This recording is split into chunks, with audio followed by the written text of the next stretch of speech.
ಇಷ್ಟು ನೋಡಿ, ನರೇಗಾ ಇಂಜಿನಿಯರ್ಸ್ಗಳಿಗೆ ತಿಂಗಳದ ವೇತನವೇ ಇಲ್ಲವಂತೆ. ಧಾರವಾಡ ಜಿಲ್ಲೆಯಲ್ಲಿ ಅಧಿಕಾರಿಗಳಿಗೆ ಸಂಬಳನೇ ಸಿಗ್ತಾ ಇಲ್ವಾ? ಹಾಗಾದ್ರೆ ಆ ಭಾಗ್ಯನೇ ಇಲ್ಲ, ವೇತನ ಭಾಗ್ಯನೇ ಇಲ್ಲ. ಹಾಗಾಗಿ ರಾಜೀನಾಮೆ ಕೊಡ್ತೀವಿ ಅಂತ ಹೇಳಿ ಮುಂದಾಗಿದ್ದಾರೆ ಅಧಿಕಾರಿಗಳು. ವೇತನ ಇಲ್ಲದೆ 72 ನರೇಗಾ ಇಂಜಿನಿಯರ್ಸ್ಗಳು ಕಂಗಾಲಾಗಿದ್ದಾರೆ. ಜಿಲ್ಲಾ ಪಂಚಾಯತ್ ಸಿಇಒಗೆ 4 ಜನ ಇಂಜಿನಿಯರ್ಸ್ ರಾಜೀನಾಮೆ ಸಲ್ಲಿಸಿದ್ದಾರೆ.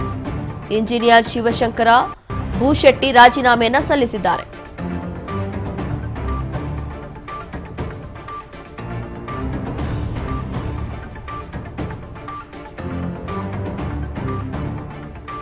ನರೇಗಾ ಇಂಜಿನಿಯರ್ಸ್ಗೆ ತಿಂಗಳ ವೇತನವೇ ಇಲ್ಲ.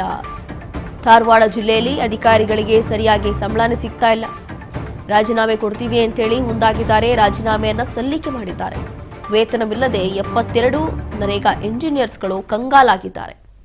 ಜಿಲ್ಲಾ ಪಂಚಾಯತ್ ಸಿಇಒಗೆ 4 ಜನ ಇಂಜಿನಿಯರ್ಸ್ ರಾಜೀನಾಮೆ ಸಲ್ಲಿಸಿದ್ದಾರೆ. ಇಂಜಿನಿಯರ್ ಶಿವಶಂಕರ ಭೂಶೆಟ್ಟಿ ರಾಜೀನಾಮೆಯನ್ನು ಸಲ್ಲಿಕೆ ಮಾಡಿದ್ದಾರೆ.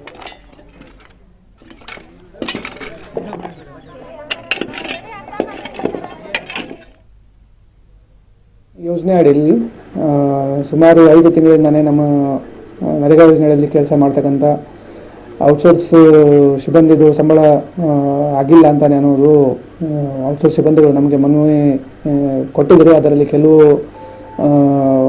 ಅದರಲ್ಲಿ ಒಬ್ಬರು ಜನ ಮತ್ತೆ ಅದರಲ್ಲಿ ರಾಜೀನಾಮೆ ಕೊಡಲಿಕ್ಕೆ ಒಂದು ಪತ್ರನೂ ಬರೆದಿದ್ದಾರೆ. ಸೊ ಅದರಲ್ಲಿ ನಾವು ಎಲ್ಲ ಪರಿಶೀಲನೆ ಮಾಡಿಕೊಂಡು ಈಗಲೇ ಕೆಲವು ದಿನ ಹಿಂದೆ 2 ತಿಂಗಳದ್ದು ಸಂಬಳವನ್ನು ಕೂಡ ಸ್ಟೇಟಿಂದ ಸೆಂಟ್ರಲ್ ಮತ್ತು ಸ್ಟೇಟಿಂದ ರಿಲೀಸ್ ಆಗಿದೆ.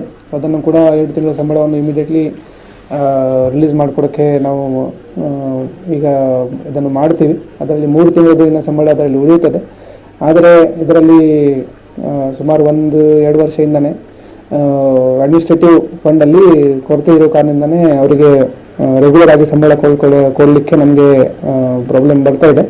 ಸೊ ಆದರೂ ಸಹ ನಾವು ಯಾವಾಗ ಇದನ್ನು ಫಂಡ್ ನಮಗೆ ರಿಲೀಸ್ ಆಗ್ತಾ ಇದೆ, ನಾವು ಇಮಿಡಿಯೇಟ್ಲಿ ಅದನ್ನು ಅವರಿಗೆ ರಿಲೀಸ್ ಮಾಡಿಕೊಡ್ತಾ ಇದ್ದೀವಿ. ಇನ್ನು ಮುಂದೆ ರಿಲೀಸ್ಗಳಲ್ಲಿ ಇದ್ದು 3 ತಿಂಗಳ ಸಂಬಳ ಇದೆ, ಅದನ್ನು ಕೂಡ ನಾವು ನಮ್ಮ ಲೆವೆಲಲ್ಲಿ ಅಡ್ಮಿನಿಸ್ಟ್ರೇಟಿವ್ ಸ್ಯಾಂಕ್ಷನ್ ಎಲ್ಲ ಕೊಟ್ಟಿದ್ದೀವಿ. ಫಂಡ್ ಬಂದ ತಕ್ಷಣ ಅವರಿಗೆ ಕೂಡ 3 ತಿಂಗಳ ಸ್ಯಾಲರಿ ನಾವು ಸಂಬಳವನ್ನು ರಿಲೀಸ್ ಮಾಡ್ತೀವಿ. ಇದರಲ್ಲಿ ಆಮೇಲೆ ಅವರಿಗೆ ಎಲ್ಲರಿಗೆ ಒಂದ್ಸರಿ ಕರೆಸಿ ಅವರಿಗೆ ಒಂದ್ಸರಿ ಮೀಟಿಂಗ್ ತೊಗೊಂಡು ಅವರಿಗೆ ಮನವೊಲಿಕೆಯನ್ನು ಮಾಡ್ತೀವಿ. ನರೇಗಾ ಒಂದು ರೈತರಿಗಾಗಿರ್ಬೋದು, ಕೂಲಿಗಾಗಿ ವೇತನ ಅನ್ನೋ ನಿಟ್ಟಿನಲ್ಲಿ ಕೇಂದ್ರ ಸರ್ಕಾರ ಒಂದು ತಂದಿತ್ತು, ಇದು ಸರ್ಕಾರ ಯೋಜನೆ ಜಾರಿಗೆ ಮಾಡಿತ್ತು. ಬಟ್ ಅದು ಒಳ್ಳೆ ಜನರಿಗೆ ಒಳ್ಳೆ ಅನುಕೂಲ ಆಗಿತ್ತು. ಆದ್ರೆ ಇವತ್ತು ಏನಾಗಿತ್ತು ಅಂತಂದ್ರೆ ರಾಜ್ಯ ಸರ್ಕಾರ, ಕೇಂದ್ರ ಸರ್ಕಾರ ಕೊಟ್ಟಂಥ ಅನುದಾನವೂ ಸಹ ರಾಜ್ಯ ಸರ್ಕಾರ ಇವತ್ತು ದುರ್ಬಳಕೆ ಮಾಡೋ ಮೂಲಕ ಗ್ಯಾರಂಟಿಗಾಗಿ ಬಳಸ್ಕೊಳ್ಳೋ ಮೂಲಕ ಇವತ್ತು 5 ತಿಂಗಳಿಂದ ಆ ನರೇಗಾದಲ್ಲಿ ಅಧಿಕಾರಿಗಳಿಗೆ ವೇತನ ಇಲ್ಲದ ಪಾಪ ಅವರಿಗೆ ಮೋಸ ಮಾಡ್ತಾ ಇದೆ. ಇವತ್ತು ಧಾರವಾಡ ಜಿಲ್ಲೆಯಲ್ಲಿ 72 ಅಧಿಕಾರಿಗಳು ಇವತ್ತು ರಾಜೀನಾಮೆ ಕೊಡುವ ನಿಟ್ಟಿನಲ್ಲಿ ಇದ್ದಾರೆ. ಅದರಲ್ಲಿ 5 ಮಂದಿ ಆಲ್ರೆಡಿ ಕೊಟ್ಟು ಹೊರಗೆ ಹೋಗಿದ್ದಾರೆ.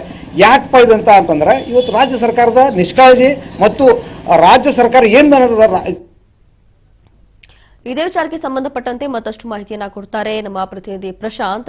ನೋಡ್ತಾ ಇದೀವಿ, ಒಂದು ಕಡೆ ಇಲ್ಲಿ ಈ ಒಂದು ಜಿ ಯೋಜನೆ ಏನಿದೆ ಅದನ್ನ ಬದಲಾಯಿಸಿ ಮತ್ತೆ ವಾಪಸ್ಸು ಇಲ್ಲಿ ಮನ್ರೇಗಾ ಯೋಜನೆ ವಾಪಸ್ ಬರಬೇಕು ಅಂತ ಹೇಳಿ ಒಂದು ಕಡೆ ಕಿತ್ತಾಟ ನಡೀತಾ ಇದೆ.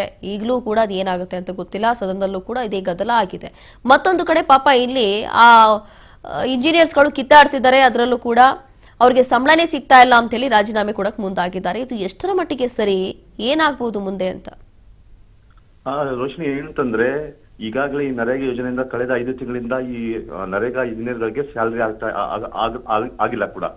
ಅದ್ರ 22 ಇಂಜಿನಿಯರ್ಸ್ ಕೂಡ ಇಲ್ಲಿ ಅಧಿಕಾರಿಗಳಿಗೆ ಮತ್ತೆ ಇಲ್ಲಿವರೆಗೆ 5 ತಿಂಗಳ ಸ್ಯಾಲರಿ ಕೂಡ ಆಗಿಲ್ಲ. ಹೀಗಾಗಿ ಅದರಲ್ಲಿ ಈಗ ಸದ್ಯದ ಮಟ್ಟಿಗೆ 5 ಇಂಜಿನಿಯರ್ಸ್ಗಳು ರಾಜೀನಾಮೆ ಕೊಟ್ಟಿದ್ದು, ಇನ್ನು ಉಳಿಕಿದ್ದು 17 ಜನ ಕೂಡ ಇನ್ನು ಅವರು ಕೂಡ ರಾಜೀನಾಮೆ ಕೊಡ್ಲಿಕ್ಕೆ ಮುಂದಾಗಿರ್ತದೆ ರೋಶಿನಿ. ಇನ್ನು ಕಾದ್ ನೋಡ್ಬೇಕಾಗಿದೆ, ಇನ್ನು ರಾಜ್ಯ ಸರ್ಕಾರ ಇದಕ್ಕೆ ಮುಂದೆ ಏನು ಮಾಡ್ತದೆ ಅನ್ನೋದನ್ನು ಕೂಡ ಕಾದ್ ನೋಡ್ಬೇಕಾಗಿದೆ Roshini. Yes, thank you Prashanth ನಿಮ್ಮೆಲ್ಲ ಮಾಹಿತಿಗಾಗಿ.